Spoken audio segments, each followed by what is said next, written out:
We remain steadfast in our commitment in delivering local news that matters, stories that inspire, enriching the lives of Filipinos in Mindanao, in the Philippines and across the globe. This is your GMA Regional TV, kapuso ng bawat Pilipino.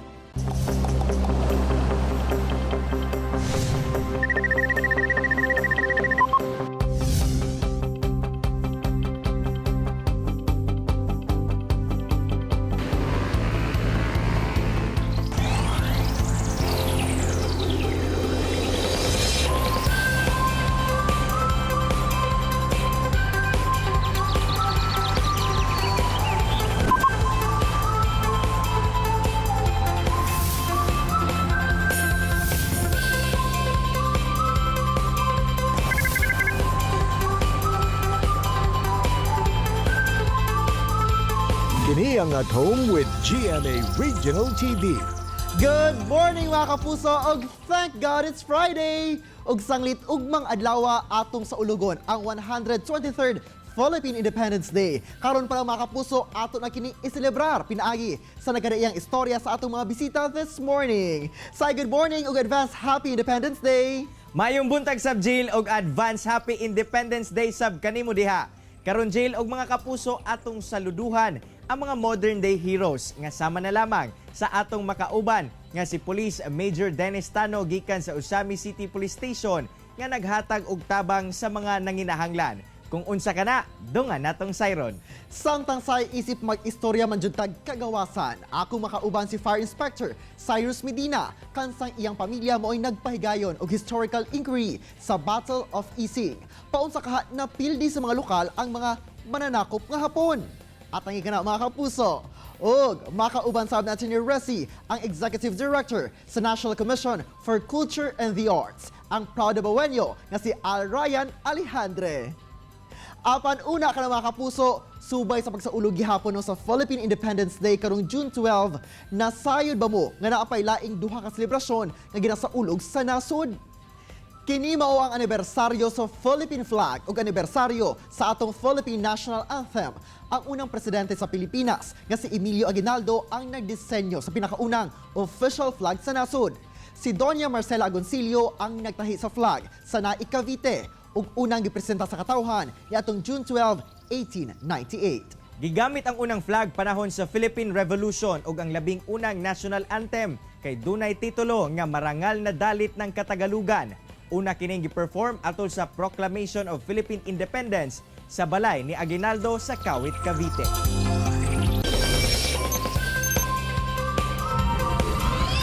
Mga kapuso, sa kastorya sa kabayanihan ang atong sayron karong buntaga sanglit ang kapulisan sa Usami City mihimo gayud og lakang aron matabangan ug mapatukuran og balay ang usa ka lola sa lugar. Atong sayron ang storya likod diini. Ato makauban si Police Major Dennis Tano sa Usami City Police Station. Major Tano, mayong buntag sir o welcome sa At Home with GMA Regional TV. Kamusta? Mayong buntag. Major Tano, unang-una no, amo sa sayron kung paunsa ba ninyo na ilhan og nahibaw-an ang storya ni Lola Luming. Ang PNP manggod naani siya ay programa nga Adapt a Family Program. Nakita nato nga si nanay through pod sa kanang netizens nga nag-upload sa usa ka video nga nakita nga si nanay iyang ginahiktan ang iyahang apo kay sa iyahang pagpaningkamot nga makakita og pagkaon para pod nga dili makabalda sa iyang pagpangita, mapugos siya sa paghikot para lang makapangita siya og panginabuhian. Pero nagpasalamat may nga naabot ang field training mga police personnel dinhi sa Usami City Police Station gikan sa Police Regional Office 10 and nangita sila og recipient para sa ilahang program. Muna nga in coordination pod sa amoang mga police community relation personnel napili nila nga si nanay. Nakita man gud pod nila nga aside sa food items nga pagkaon nga gikinahanglan ni nanay, nagkinahanglan gud pod si nanay og Pinoy-anan. Sir, asa pod bagikan ang pondo sa proyekto nga inyong gigamit, labi pa nga dili tiaw usa ka balay ang inyong gitukod? Actually, pag mutabang tagtao, murag malimtan na nato ang gasto. Labi na kung atong makita ang atong tabangan is malipay. Ang ato ang kapulisan nag-amot. Dayon ang taga police station po nag-amot. Then ang amo lang is matukuran lang yun o kanang sakto nga kapuy-an si nanay. Ug karon Sir Tano, ato sa makauban sa pikas linya si Nanay Lumen Purgatorio. Nay Lumen, kamusta ka nay? Okay ko kaayo. Nalipay ko kaayo og dako sa ilahang pagtabang. Nay, unang-una no, pwede ba nimo masaysay alang kanamo kung ngano ka nakuhaan og hulagway nga gitali ang imuhang apo sa tuhod sa inyuhang barong-baro? Ang panghitabo manggod ani sir nga wala ko ikapalit og bugas, mangutang lang ko dito sa laing barangay nga sa akong suki. Dayon ako lang binlan ang bata kay wala man jud ko ikapalit paggatas, mangutang sad ko, gibinlan na ako og tubig. Mura na ako ipatutoy sulod sa mga duha ka semana jud to. Matutoy lang po siya, gihikta na ako aron di siya nang maglakaw-lakaw. Nay, unsay maingon nimo sa kapulisan nga gitabangan gayud kanila? Wa na ko damha. Dako ni panalangin diri sa ako ang mga kapulisan na amot tingali sila ug unsay ilahang gikuan na ko tabang. Nalipay ko kayo og dako sir. Sir Tano, alang sa mga buot pang mutabang sa kahimtang ni Nanay Lumen, asa ba sila mamahimong muduol? Yes, sa katong naay mga maayo nga mga kasing-kasing, pwede ninyo nga ipadangat din sa Usami City Police Station ang inyong mga kinabang para kay nanay, or kung pwede dito po nato iagi sa barangay Kabinte ni Kapitan dito po nato para mo-coordinate mo dito ni barangay chairman para po nga mapaabot nato ni nanay ang iyahang mga paginahanglunon ang atong tabang. Daghang salamat Police Major Tano og Nanay Lumen sa pag-share sa inyong maka-inspire nga istorya dinhi sa At Home with GMA Regional TV. God bless alang kaninyo. Yes sir, daghang salamat sir. God bless. Mga kapuso, relax lang mo. Mubalik pa ang At Home with GMA Regional TV. Kini ang At Home with GMA Regional TV. Kini ang At Home with GMA Regional TV. More inspiration o good vibes ang hatod sa Best Talk kauban si Attorney Resi Rizada. Resi!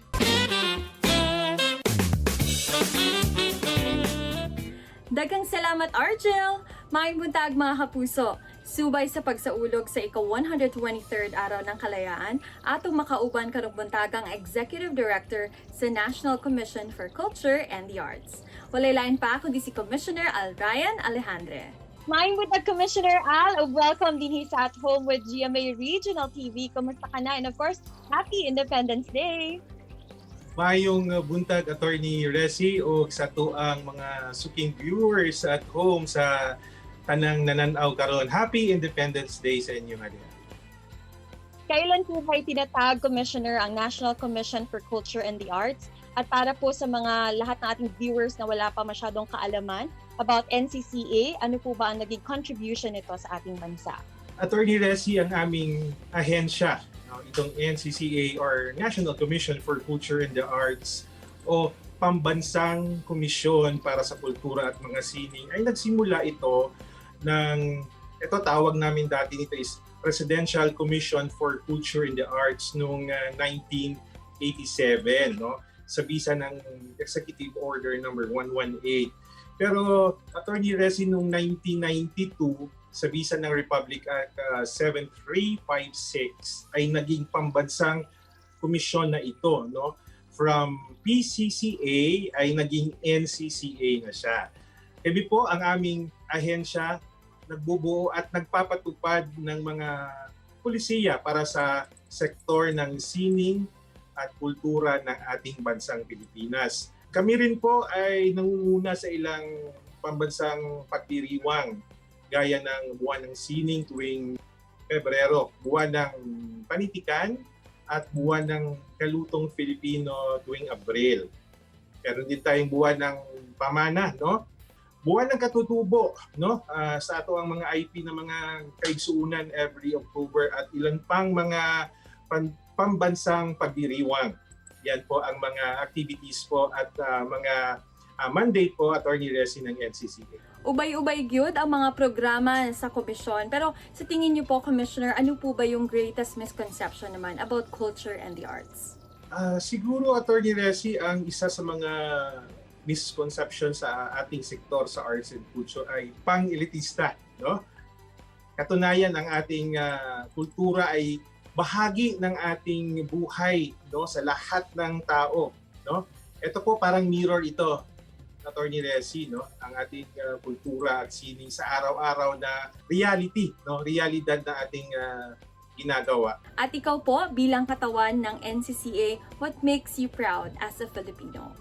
Wow, bilang kinatawan ng komisyon dito sa NCCA, lumawak ang aking kaalaman sa halaga ng sining sa buhay ng Pilipino. No? Diya sa Davao, Attorney Resi, naguban naman ta sa mga Kadayawan Festival, naguban pa.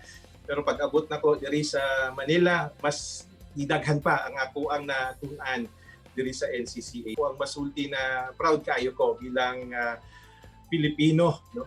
O speaking of artists, Commissioner, kinsa man ang mga artists nga tubong Mindanao nga gusto pa ninyo na mas maila-ila sa tibuok Pilipinas? Alam mo, Attorney, yung atong paglingkod ako sa NCCA, anak ko na kailangan tabangan ako ang mga lugar, LGU, layo, no, sa NCR. So sa ako ang tanaw, dapat pantay ang paghatag nato og serbisyo or opportunities ato ang mga artists. Pero again, sa kuha, ato ang tagaan o bili o higayon ato ang mga artists sa lagyong lugar diya sa Tua, sa Mindanao o sa North, no, para ma-showcase ang ilahang talents and skills, and especially ang amuang serbisyo sa NCCA. At sa pagdiriwang po ng 123rd Araw ng Kalayaan, ano po ang mga activities naman na inihanda ng komisyon? Ang National Historical Commission of the Philippines or NHCP ang nangunguna sa paggugunita ng ika-123rd Araw ng Kalayaan. Pero kami po dito sa NCCA ay may mga programa rin kami, Attorney Resi, para sa araw na ito. Magkakaroon na kami ng paggawad ng Young Historians Prize sa umaga, no, ng June 12. Gayun din ang magkakaroon tayo ng special featured Independence Day, as I mentioned earlier sa muang programang Padayon, the NCCA Hour. Niya mo ang online talk show, Attorney Resi, no? Hopefully we can invite you to be our guest in this program, no? Nakikiisa din kami sa programa na of course pinapangunahan ng mga ibang katuwang agencies para sa pagdiriwang ito. May mensahe din po ba kayo, Commissioner, na nais niyong iparating lalong-lalo na sa lahat ng ating mga kapuso dito sa Mindanao? Una sa tanan, magpasalamat ko sa GMA sa ato ang program na At Home with GMA Regional TV, and syempre sa ato ang host si Attorney Resi, and og sa atong mga kaigsuunan diri sa Mindanao na ginaawhag kamo na makiduyog sa mga programa sa National Commission for Culture and the Arts sa mga umaabot pa na mga bulan, no? Kaya mga kapuso, ating pong isa-puso mahalin, suportahan at patuloy na pahalagahan ang ating kultura at mga sining. Happy Independence Day at mabuhay ang Pilipinas! And that was Commissioner Ryan Alejandre ng NCCA. Tutok lang mo mga kapuso kay mobalik pang At Home with GMA Regional TV. Kini ang At Home with GMA Regional TV. Kini ang At Home with GMA Regional TV.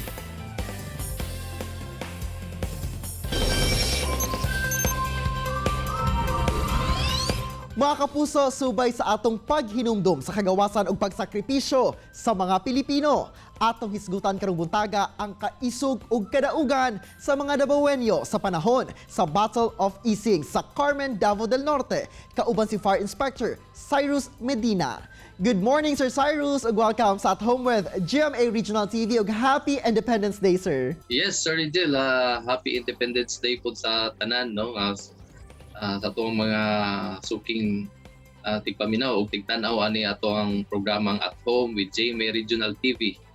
And Happy Independence Day. Sir Cyrus, unang-una na ilhan ka na mo isip usa ka fire officer apan gawas ni ana naa sa background ang inyong pamilya isip mga historians di ay no. Apan unsa ba nag-lead sa inyo nga mag-conduct og kining family-initiated nga historical inquiry labot ni ining Battle of Ising? Basically, sir, it's all about the love of history. Kay kami mong nga pamilya, sir, we are lovers of history. Kay ako ang papa is a retired public school teacher. He is teaching social studies. Personally, sir, napo ko yung influence po sa iya ha. Kay nagbasa ko about mga historical events. That was the turning point. Nagkaroon me of research. Yeah, siya po nang nag-guide sa mo. After we published a brochure about the battle in 2005, it paved the way for the exposure of the battle. Unya, nakita ni siya sa mga anak sa veterano nga naa sa Amerika karon until such time nga na publish nga libro about the Battle of Ising. Sir, sa gidugayon na no sa panghitabo, we are glad nga nabuo gayud ang mga istorya sa Battle of Ising.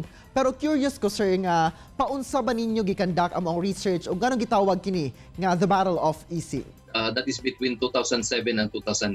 Dugay-dugay na siya. Unya, gitawag din siya Battle of Ising because this particular battle happened in Barangay Ising in the municipality of Carmen in the province of Davao del Norte. So, ang Ising karon, that is the name of the place in what is now known as the Poblacion of Carmen, Davao del Norte. So naitabo man siya diha sa Triangular Junction, no? Na makita na to diha if we are traveling towards Davao City and vice versa towards Agusan, kita na to diha na Triangular Junction diha na ay obelisk diya. At first, sir, naagid may gibuhat, sir, nga mga interview sa mga living survivors of the Battle of Ising because napay mga napili nga veterano nga buhi pa at the time.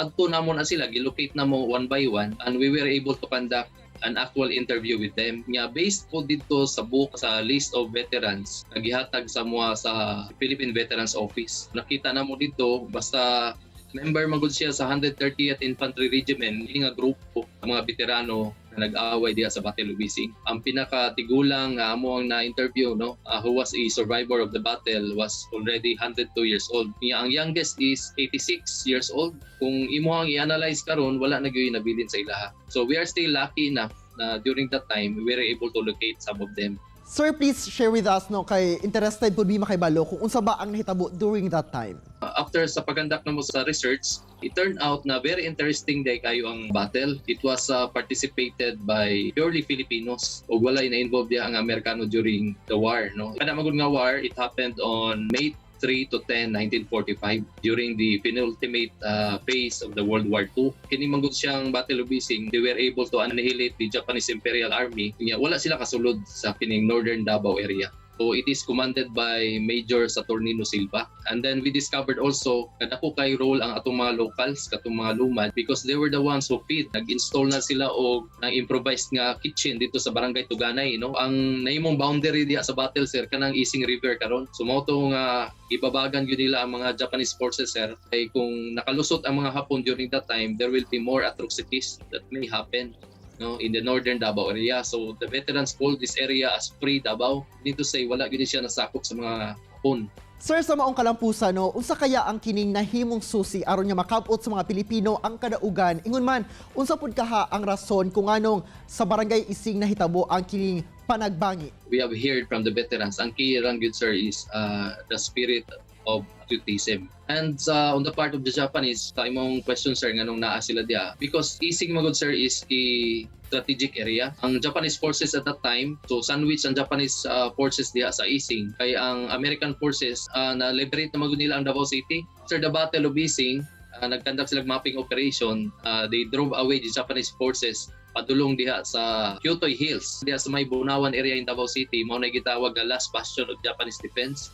Until such time na nag-surrender sila. Very interesting kaayong istorya sa Battle of Ising, sir, no? O sa maong historical nga event, unsa ba ang imuhang ginalauman aron nga magpadayon pa nga maipasa ngadto sa mga katawhan, labi na sa mga kabataan ang maong istorya? Before our research with the Battle of Ising, wala gyud nahisulat sa atong Philippine history books about the battle. Di pong suggestion po namo, no, nga kung mahimo, no, ang Battle of Ising nga story ma-incorporate na po siya sa curriculum sa ato ang social studies subject na ma-inculcate sa ato ang mga estudyante karon, no. Kining Battle of Ising man god, we consider this one also as the paragon of patriotism. So lucky enough sa mua nga nakakandak gyapon mig research, no. We were able to locate some of them way back 2007 and 2008.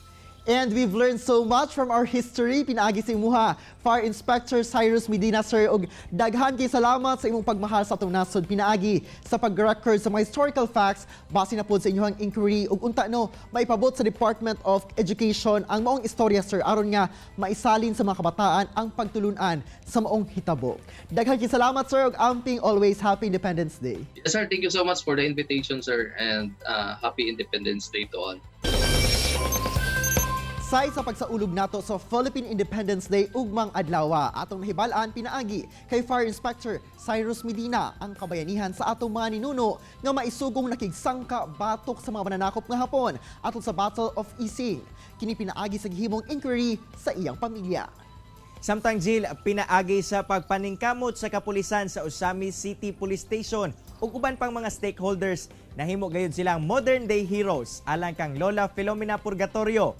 Kinsa maoy nakabenepisyo, human gitukuran siya og kaugalingong balay.